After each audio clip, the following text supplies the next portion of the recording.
Life will always test your emotions. Some days, it will be small tests. Other days, it will be fire.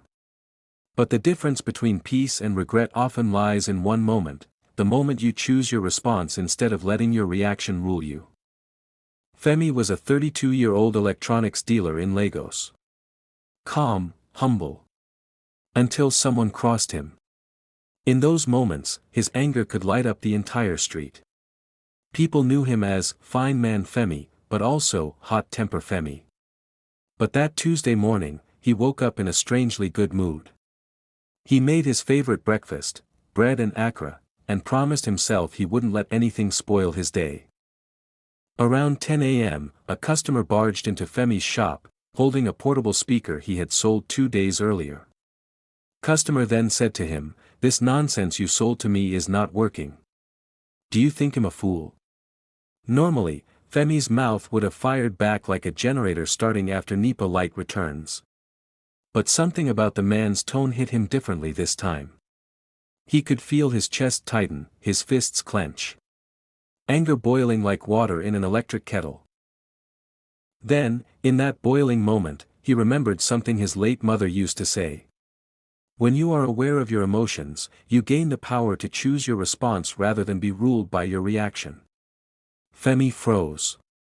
He was angry, yes, but he could see it. He could feel it. And because he saw it, he suddenly had a choice.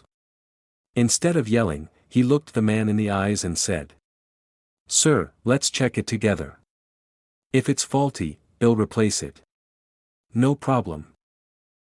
The market went quiet for a second.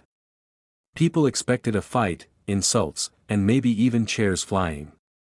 But Femi's calm voice shocked everyone. Including the customer. They tested the speaker. It was later discovered that the man's battery charger was faulty. The speaker worked perfectly. The man scratched his head, embarrassed. He then turned to Femi and said, "Ah. Sorry, my brother.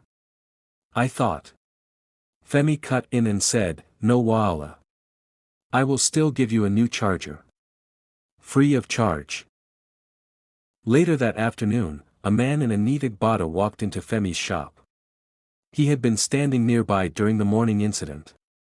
He then said to Femi, "Young man, I watched you handle that customer.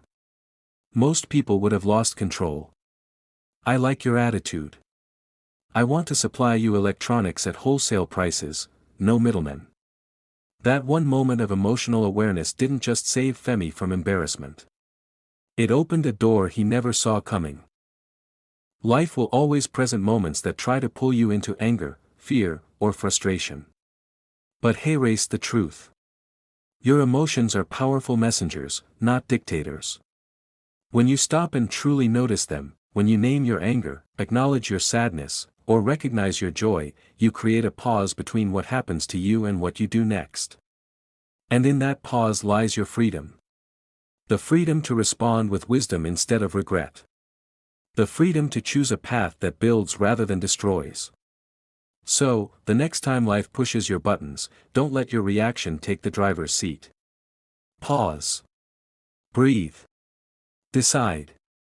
Because the moment you understand your emotions, you are no longer their prisoner. You are their master. When you are aware of your emotions, you gain the power to choose your response rather than be ruled by your reaction. Thanks for watching Geraldinho Stories, where every tale leaves a lesson in your heart. Don't forget to like, share, and subscribe so you don't miss the next powerful story.